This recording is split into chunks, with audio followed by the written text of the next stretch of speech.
أعوذ بالله من الشيطان الرجيم. بسم الله الرحمن الرحيم. يا أيها المزمل قم الليل إلا قليلا نصفه أو انقص منه قليلا أو زد عليه ورتل القرآن ترتيلا إنا سنلقي عليك قولا ثقيلا إن ناشئة الليل هي أشد وطئا وأقوم قيلا إن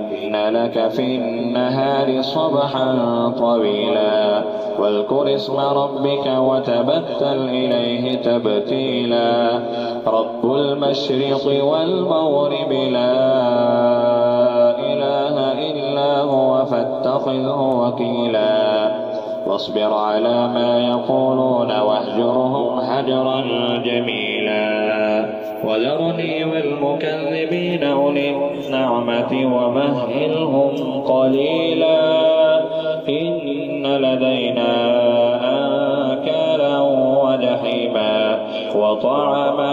ذا غصة وعذابا أليما يوم ترجف الأرض والجبال وكانت الجبال كثيبا مهيلا إنا أرسلنا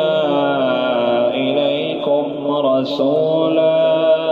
شاهدا عليكم كما أرسلنا إلى فرعون رسولا فعصى فرعون الرسول فأخذناه أخذا وبيلا فكيف تتقون إن كفرتم يوما يجعل الولدان شيبا السماء منفطر به كان وعده مفعولا إن هذه تذكرة فمن شاء اتخذ إلى ربه سبيلا إن ربك يعلم أنك تقوم أدنى من ثلثي الليل ونصفه وثلثه وطائفة من الذين معك والله يقدر الليل والنهار علم أن لن تحصوه فتاب عليكم فقرأوا ما تيسر من القرآن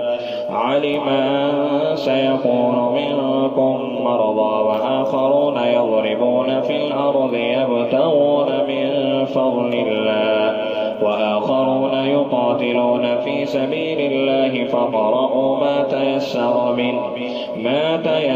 منه وأقيموا الصلاة وآتوا الزكاة وأقرضوا الله قرضا حسنا وما تقدموا لأنفسكم من خير تجدوه عند الله هو خيرا وأعظم أجرا واستغفروا الله إن الله غفور رحيم.